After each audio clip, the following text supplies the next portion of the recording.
up, my channel? It's your friendly neighborhood sassy blonde writer coming at you with a writing video. Today we are talking about giving feedback. Why are we talking about giving feedback? Because some people just don't know how to do it well.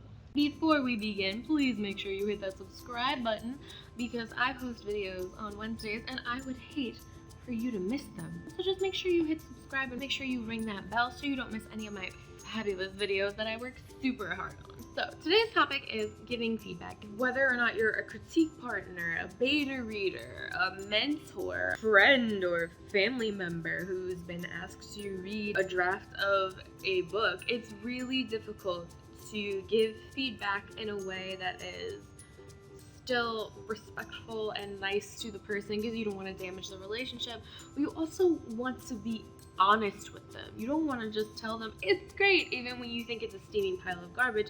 However, you're fully aware that, saying it's a steaming pile of garbage would probably hurt their feelings a lot. Human beings have a tendency to just focus on the bad things of whatever has happened to them, no matter how minor. So you want to make sure that you balance the good stuff so that way the person you're talking to, the author, remembers that they are, knows that they do have talent or potential, but you also want to make sure that they know the truth. So here are my tried and true 4 ways to give good, constructive, specific feedback.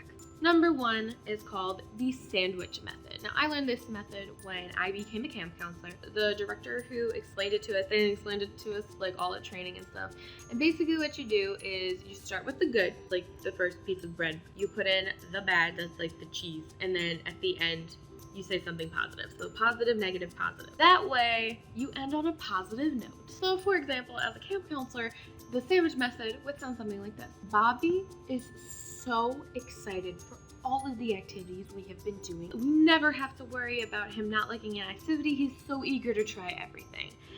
However, the other day he did get a little too excited and accidentally pushed Sammy. And when Sammy tried to talk to him about it, Bobby got a little too excited again and bit him. Both of them have gone to the nurse, so it's all been taken care of, and we are working with Bobby on ways to use words to express ourselves, and we are working on his conflict resolution skills with the directors, and they've told us that he's been doing really well. So notice, the good thing was that he's super excited. The bad thing was Bobby pushed a kid and then bit him.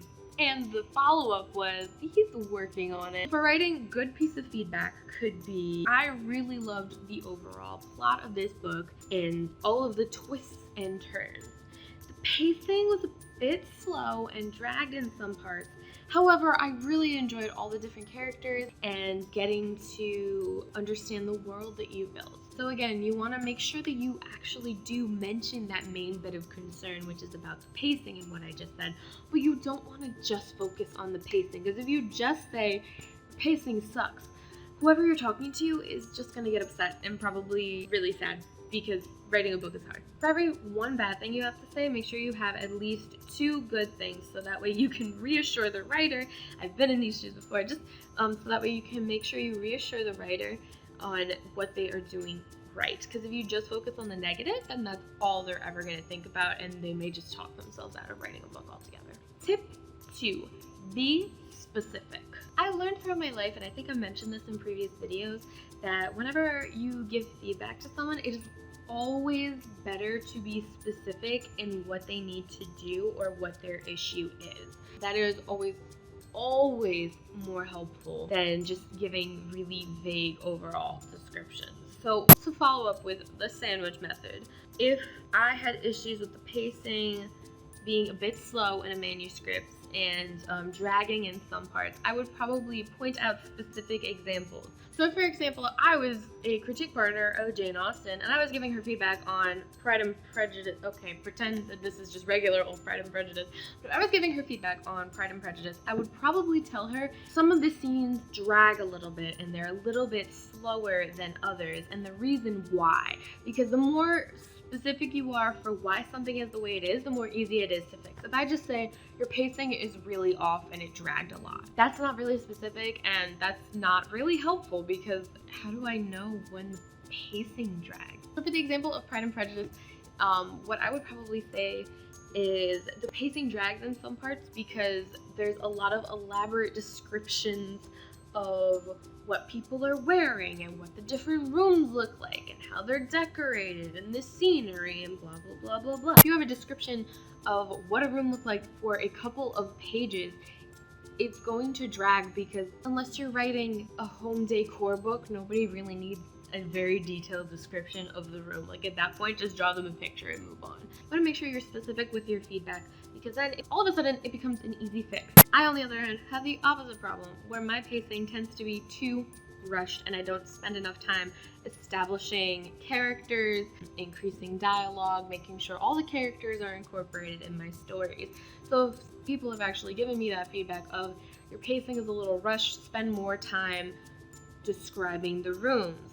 Make sure your layout is cohesive for the mansion that you're in or whatever. The more specific you are in the feedback, the easier a fix it is for the writer. Number 3, give suggestions, even if they don't take them.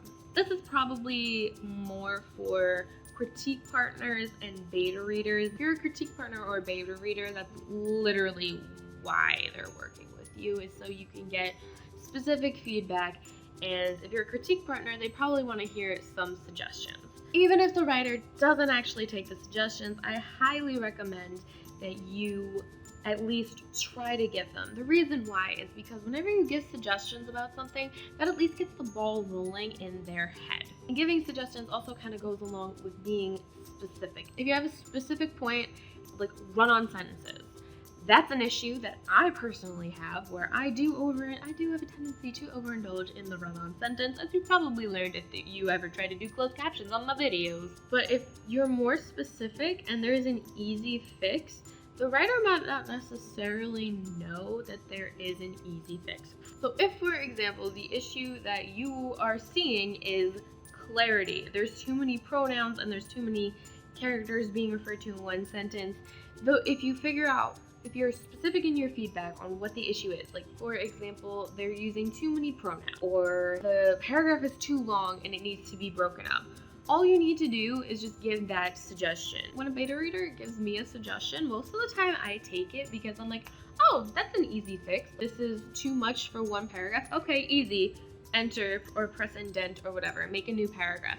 So if you give a suggestion, then the writer will really see that it is actually a very easy fix. And most of the time, unless you're giving developmental feedback and you're saying overall you need to change the plot, most things are easy fixes.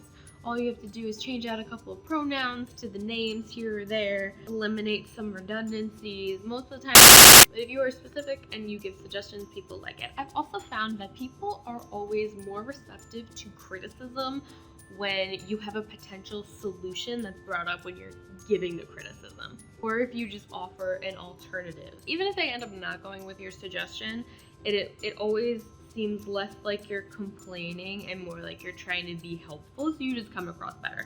For example, I do this at my job all the time, and it always makes the situation better, or at least gets the ball rolling on like long-term solutions. I am not the type of person who can just sit back and not say anything when a situation is bothering me. It's just not in my nature. And I've learned that if I go to my boss and I just complain, all it does is make both of us more agitated. If I went to my boss and just complained that, hey, we're out of hand sanitizer in every single department. Yes, I'm letting the issue be known, but I'm not exactly helping the situation and I'm just putting more on the plate of my boss.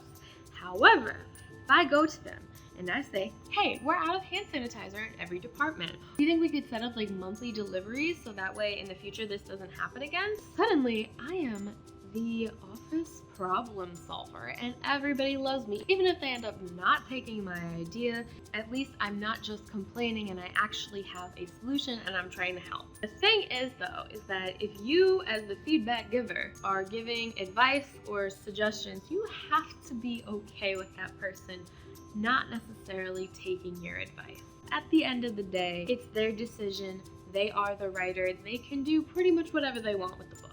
All you can do is just tell them what you think when they ask. My fourth and final tip for today is be constructive, not negative. Thankfully, the people that I have worked with and gotten feedback from have all been constructive, but I have heard some horror stories, and I'm sure you guys have too. So my last tip is to always make sure you're being constructive and not just negative in your feedback. Nobody will want to work with you if you're just constantly insulting what they're showing you. And showing someone your work is really difficult and nerve-wracking to do. It's okay to tell them what they need to work on, but if you follow the other tips and you're specific and you have helpful suggestions and you use the sandwich method, then you will be focusing on the positives as much as the negatives. When you're giving feedback on something, you never want to focus just on the negative, because chances are you're just going to discourage the person who reached out to you in the first place, or they're just not going to want to work with you ever again, and nobody wants that. That's all I got for you today, folks. I hope you enjoyed this video. If you liked it, please hit that like button so I know you guys want more videos on giving feedback, some critique partners, beta reader-y stuff. Hit that subscribe button so that way you don't miss any of my awesome videos that come out on Wednesdays, sometimes with some bonus content on Mondays. And of course, happy writing.